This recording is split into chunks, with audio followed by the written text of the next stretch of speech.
Hello and welcome to, I suppose, my kitchen. I don't normally film in here. It's, as you can probably tell, I'll do my best with the audio, but horribly echoey. And also, why would I film in the kitchen? We have nothing to do with food in today's show. But I'm in here because I got a giant box delivered. I mean, here it is, it's huge. And, oh no, I got that giant box delivered. Here it is. It's huge. And the reason that we have it is because, well, those of you who watch this channel a lot know that we don't do much in the way of bike reviews. That's because if we did bike reviews for all the bikes we ever got offered and the scooters, we'd just do that. There wouldn't be time for anything else. There wouldn't even be time for our weekly 10 news roundup show. So instead, we review them occasionally when something interesting comes up. We reviewed a folding bike a little while ago, and this time, this is a bike that comes with an inverter. Even it says it in big letters on the box, very nice. So when the company that make it, Mokwheel, contacted us and said, do you want to test it? I said, actually, yeah. So today we're going to do an unboxing and a very quick first impressions, assuming the weather maybe stops absolutely pouring with rain. And then in a few weeks' time, we'll give you a more thorough review.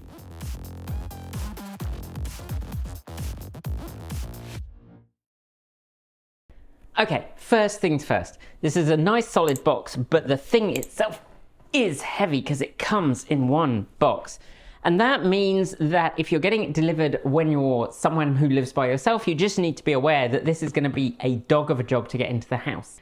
My wife managed to enlist the delivery driver to help get it into the house, and then it sat in our hallway until yesterday when we'd done our cleaning in the kitchen so that we could get it into the kitchen for filming, because this is pretty much the widest, longest bit of the house.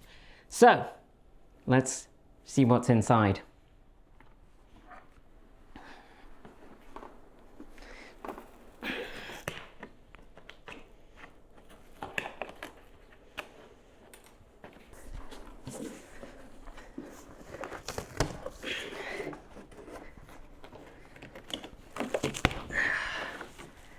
Alright, so in the box we have another box, a lot of packing materials. Alright, and a lot of this non-recyclable foam, which is always a bit of an annoyance. I always wish companies would use more cardboard and less plastic. But that is a remarkably nice set of tools to ship with it. And over there.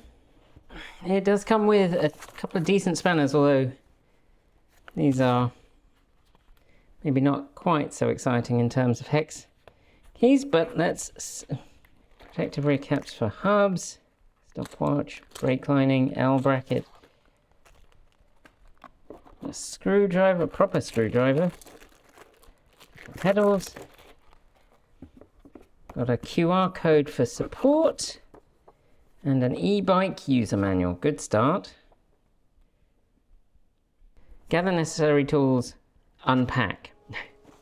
Okay, well, let's do that then. The bike we're reviewing is the Mokwheel Scoria, one of 4 bikes, Mesa Plus ST, Tour Plus, Obsidian and Scoria, from Mokwheel's Power Station e-bike line. Mokwheel make a variety of e-bikes, that is bikes with a battery and a motor, and they also make the Power Station line, which have the ability to add on an optional inverter to power household items. These bikes, at the moment, range in price from $1,699 to $2,299. Unlike some manufacturers producing bikes in China, Mokwheel does have some US dealers, and some parts of California are particularly well served. Although, funnily enough, there are none in Washington. Let's see how well it's packed for shipping and what is hiding in this box.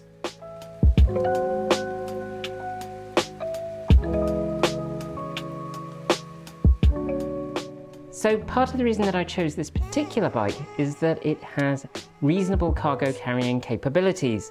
And that means that me and my wife can use our two e-bikes to go potentially at the weekends and get our shopping. And that is something that I've been considering as a way to reduce our use and reliance on a car. Okay, so one thing that I am noticing that doesn't fill me with great joy is that there is a lot of metal swarf in the bottom of this box. There's also quite a lot of just little bits of swarf on the frame, near the pedals.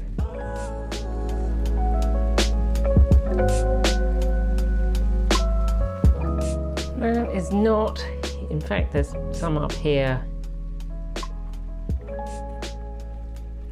It's just kind of everywhere. And that's a little bit concerning. Also, not very pleasant to get that in your carpet or whatever, so maybe do this outside if it's not pouring with rain.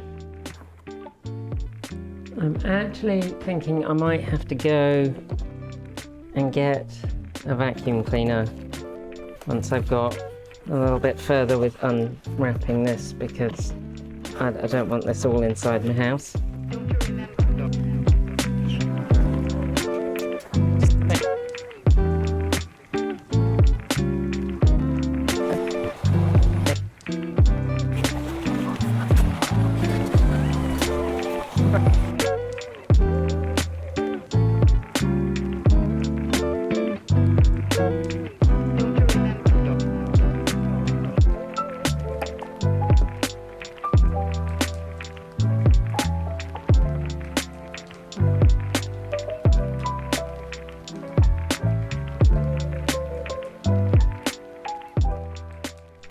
More of those little metal shavings everywhere.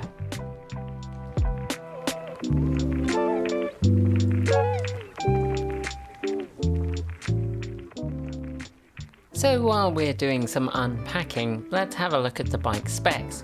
So frame size, that's the first thing that they list, is for a rider between a height of 5 foot and 6'2". That's between about 152 and 188 centimeters. The reach is 64 centimeters or 25.2 inches. Standover height is 15.6 inches, that's 40 centimeters. Wheelbase is 44.8 inches or about 114 centimeters, but the total length is 66.9 inches, that's about 170 centimeters, which is pretty long. The minimum saddle height is 29.9 inches, about 76 centimeters, and the maximum saddle height is 36.2 inches or around 92 centimeters. It has a 15-inch or 38 centimeter seat tube, and the handlebar height, 44.1 inches or 112 centimeters. But that's probably not the bit that you're most interested in. Really, you're probably wondering about the battery. Now, it is a Samsung 48-volt 19.6 amp-hour battery that amounts to about 0.9 kilowatt hours. The charger that's supplied with the bike is 54.6 volts at 3 amps, and it is a Class 2 bike. That means it has a speed of up to 25 miles per hour on level 5 pedal assist. That's about 40 kilometers per hour. It has a stated range of 60 to 80 miles, that's 96 to around 130 kilometers, and the motor is a 48 volt 750 watt brushless rear hub motor. Its total payload capacity is around 350 pounds, or 159 kilos according to the website. However, in the manual it says 400 pounds, which is 181 kilos. I have emailed our press contact at Mokwheel and I will get back to you in the main review and let you know which of those values is correct. It comes with 20x4 puncture-resistant fat tyres, and it includes an LED integrated display and LED front and rear lights. The rear light at the back does have a brake light function, so it goes on brighter while you're braking. And while we're on the subject of brakes, it has Tektro HD E350 hydraulic disc brakes. It's fitted with a KMC stainless chain and a 44-tooth double-sided aluminium alloy crankset. On the rear it has a 7-speed Shimano rear derailleur, and it has 110mm of adjustable suspension travel at the front. That's about 4.3 inches. The throttle is controlled by your left thumb, and it has an aluminium alloy frame with an aluminium kickstand.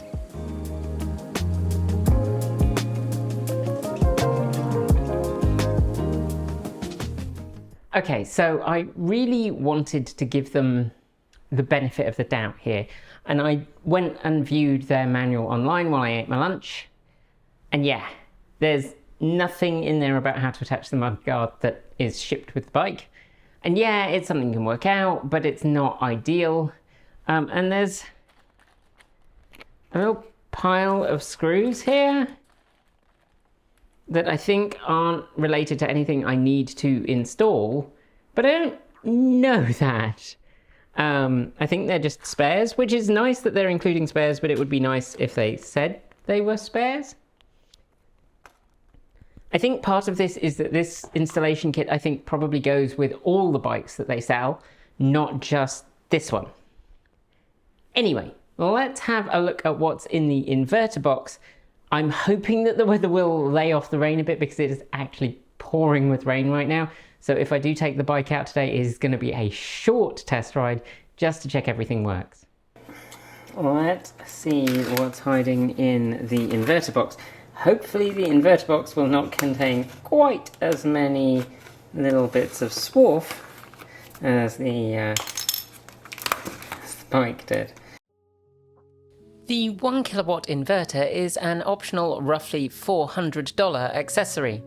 It's a modified, not pure sine wave inverter, which means it's not necessarily ideal for powering some appliances. With a total power output of 1 kilowatt, which with a fully charged battery would give you a little less than an hour of performance, it also has 2 USB-C and 1 USB-A and a 12 volt 10 amp output in addition to the 2 120 volt outlets. Weighing in at 1.6 kilos or about 3.5 pounds, it isn't exactly light, but it does feel nicely put together and comes in this handy case which attaches to the bike. Okay, so we have here a fan heater.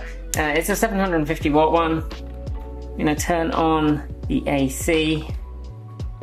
No, let's plug it in and turn on the AC.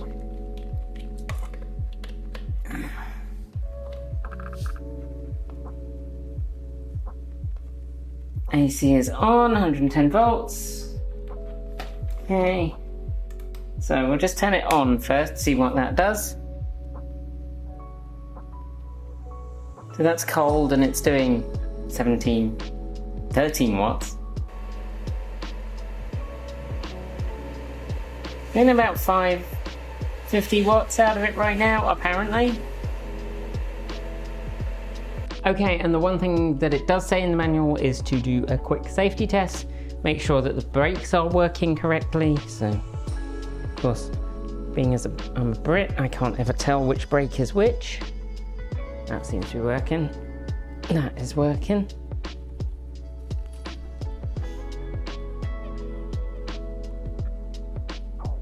And that is the way around I expect them to be, which is nice. I don't remember off the top of my head whether that's normal for the US, because I can't ever remember, because it switches from country to country.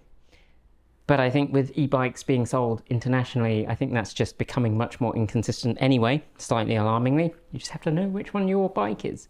The other thing that they suggest that you should test is that the power supply is working.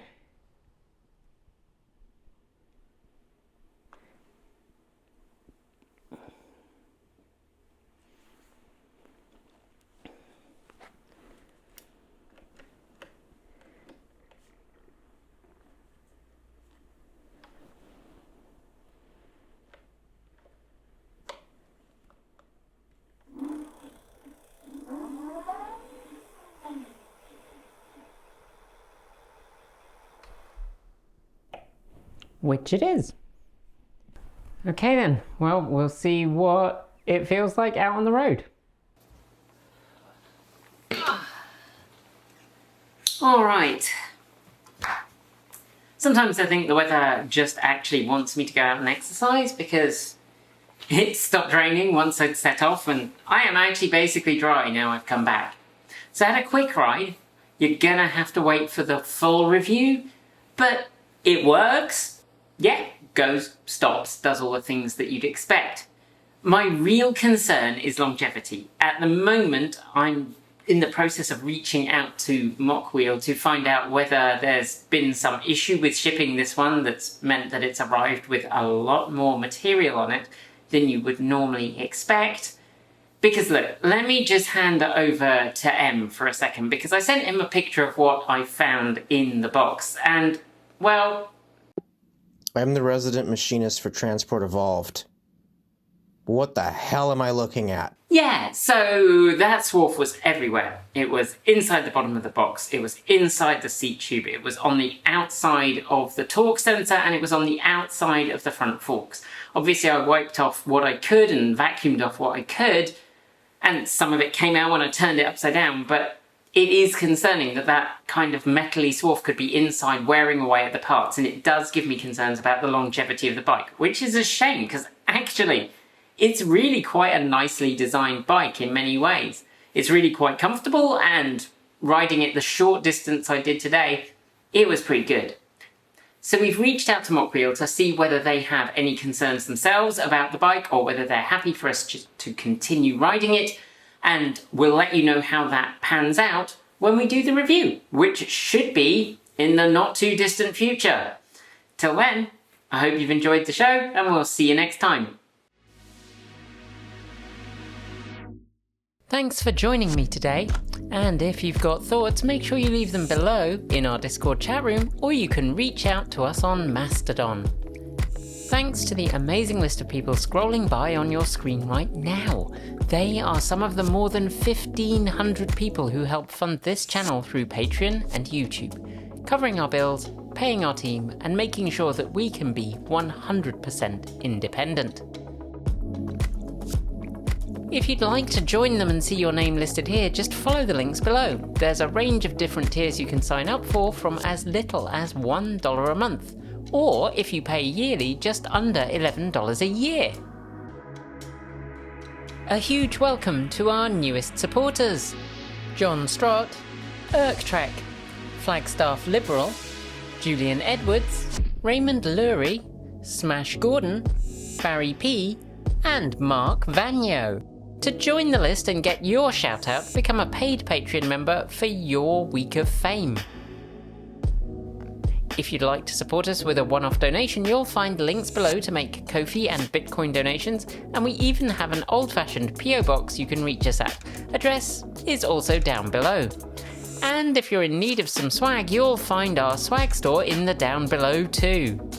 This month, we're celebrating Electric for Everyone with an amazing new t-shirt designed by our in-house artist and animator, Erin. Get yours today by heading to our Redbubble store. We've got some great content coming up, so make sure you've subscribed on PeerTube or YouTube, and we'll see you soon. We make new videos every Monday, Wednesday, Friday, Saturday, and Sunday. If you want more, the mighty algorithm thinks you'll like this video, but we think this one is also well worth a look. See you soon, and as always, keep evolving!